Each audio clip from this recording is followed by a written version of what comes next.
الشيطان الرجيم بسم الله الرحمن الرحيم يقول أهلكت مالا لبدا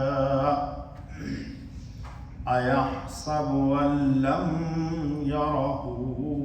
أحد صدق اللہ العظیم۔ دوستو، یہ سورہ بلد کی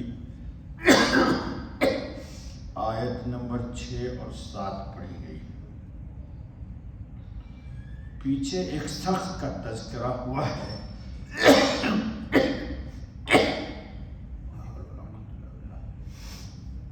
جس کا نام تھا ابو الاشد،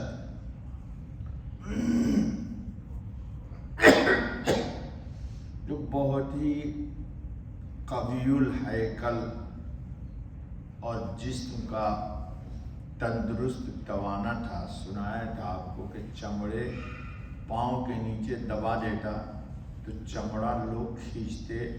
تو پھٹ تو جاتا، لیکن چمڑا اس کا پاؤں اپنی جگہ سے نہیں ہٹتا۔ اللہ تعالیٰ نے اس پہ رد کیا تھا، اَيَحْسَبُ أَن لَّن يَقْدِرَ عَلَيْهِ أَحَدٌ میں وہ یہ گمان کرتا تھا کہ ہم کو عذاب کوئی شخص نہیں دے سکتا۔ آج اس کی ایک اور بھی بات اللہ پاک نقل کر رہے ہیں۔ وہ مال کے اعتبار سے بہت ہی زیادہ مال والا تھا، تو انسان کی جب فکر بدلتی ہے یا ہدایت نصیب نہیں ہوتی یا صحیح کو غلط اور غلط کو صحیح سمجھ لیتا ہے، تو غلط بات کو بندہ جب صحیح سمجھ لیتا ہے تو مال بھی اپنا اسی پہ خرچ کرتا ہے، کیونکہ اس کو یہ یقین ہوتا ہے کہ میں حق پر ہوں، یا جو کچھ بھی میں کر رہا ہوں، میں نے جو قبول کیا ہے وہ راستہ صحیح راستہ ہے، لہذا باطل کو اختیار کیا اور باطل کے مدد میں باطل کو پروان چڑھانے کے لیے مال خرچ کرتا ہے۔ ایمان والا اللہ کو ایک مانتا ہے اور یہ ماننا حق بجانب ہے، تو انسان کی جب فکر صحیح ہوتی ہے اور صحیح فکر کے تحت جو مال خرچ کیا جاتا ہے تو مال بھی مقبول اور فکر بھی مقبول۔ لیکن اگر انتخاب نے بندے نے غلط راستے کو کر لیا اور غلط کو صحیح سمجھ لیا اور مال اس پر خوب خرچ کر رہا ہے اور یہ گمان کر رہا ہے کہ یہ مال خرچ کرنا ہماری نیکی ہے یا اللہ کے عذاب سے ہم کو یہ مال بچا لے گا، تو یہ مال بچائے گا نہیں بلکہ اس کے لیے مزید عذاب کا سبب بن جائے گا اور یہ وبال جان بن جائے گا،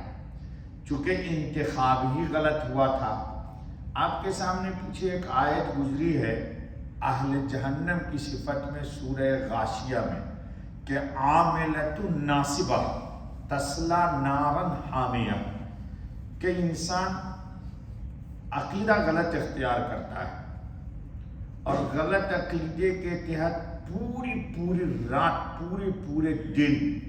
اپنے کو باطل اعمال میں جو عند اللہ مقبول نہیں ہے 100% غلط ہیں، تو اللہ نے ان کے لیے کہا تھا کہ عاملۃ ناصبہ، یعنی محنت خوب کرتا ہے، اتنی محنت کرتا ہے کہ اپنے آپ کو تھکا دیتا ہے، تو اللہ پاک نے کیا کہا تھا کہ تصلیٰ نارا حامیہ، وہ دوزخ میں چلا جائے گا۔ حالانکہ پوری رات وہ باطل عقیدے کے تحت اپنے آپ کو جگائے ہوا ہے، جتن کر رہا ہے، خوب باطل کے اعتبار سے عبادت میں مشغول ہے، حالانکہ وہ عبادت اس کی عبادت ہے ہی نہیں، چونکہ فکر غلط، سوچ الگ، عقیدہ غلط۔ تو یہی حال اس کا ہے کہ اس نے یہ کہا کہ میں اتنا مال خرچ کرتا ہوں باطل کی مدد کے لیے، اس کے نزدیک باطل نہیں تھا، باطل کو حق سمجھا ہوا ہے اور مال خرچ کر رہا ہے، تو خوب مال خرچ کرنے کے بعد اللہ کہتے ہیں کہ یقولو، کہتا ہے، اہلکت مالا لبدا، میں نے خرچ کر ڈالا مال ڈھیروں، اتنا مال میں نے خرچ کر دیا ہے، تو کیا پھر بھی میری نجات نہیں ہوگی؟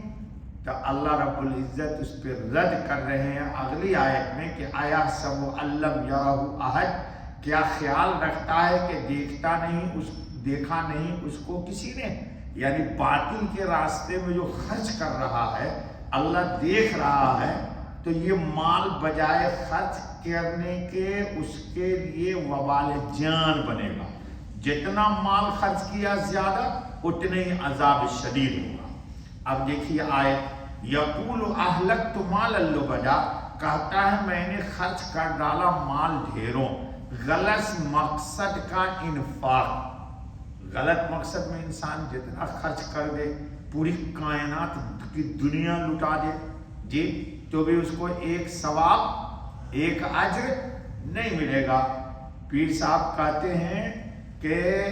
بے ایمان اپنی آنکھ بھی اللہ کے راستے میں دے دے تو ایک نیکی نہیں ملتی جی، اور ایمان والا ایک دمڑی دے دے اللہ کے راستے میں تو وہی قبول ہو جائے گی جی۔ تو لاکھاں لاکھ کمبل تقسیم کر دو، دنیا کو دے دو، لیکن عقیدہ ہی غلط ہے جی، فلا نقیم لہ یوم القیامت وزنا، تو قیامت کے دن اس کا کوئی وزن ہی نہیں، کیونکہ ایمان نہیں ہے تو کوئی چیز قبول نہیں ہوگی۔ یعنی رسول کی عداوت، اسلام کی مخالفت اور معصیت کے مواقع میں یوں ہی بے تکے پن سے مال خرچ کرنے کو ہنر سمجھتا ہے، پھر اسے بڑھا چڑھا کر فخر سے کہتا ہے میں اتنا کثیر مال خرچ کر چکا ہوں، کیا اس کے بعد بھی کوئی میرے مقابلے میں کامیاب ہو سکتا ہے؟ لیکن آگے چل کر پتہ لگے گا کہ یہ سب خرچ کیا ہوا مال یوں ہی برباد گیا، بلکہ الٹا وبال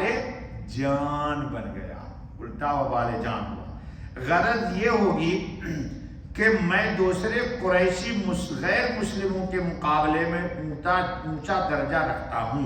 کیونکہ میں نے رسول کی عداوت میں کثیر مال خرچ کیا ہے۔ وہ کہتا تھا کہ پیغمبر صلی اللہ علیہ وسلم کے خلاف میں پیغمبر بولتا ہوں تو مانتا ہی نہیں تھا، میں نے بہت مال خرچ کیا ہے، اس لیے تمام بے ایمان قریش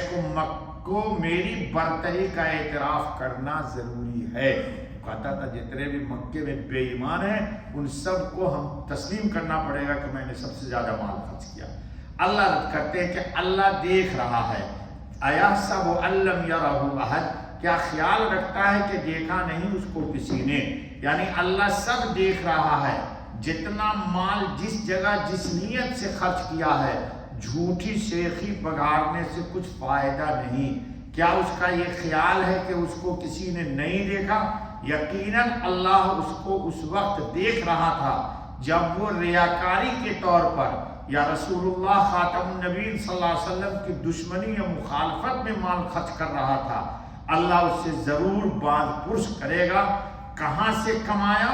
کہاں خرچ کیا، اور لا محالہ اس کو اس کی سزا بھی دے گا۔ اس کو کیونکہ معصیت میں خرچ کیا، اللہ کی نافرمانی میں خرچ کیا۔ ابو الاسد جھوٹا شیخی باز تھا جو کثیر مال خرچ کرنے کا دعویٰ کرتا تھا، اس نے اپنے بیان کے مطابق مال خرچ نہیں کیا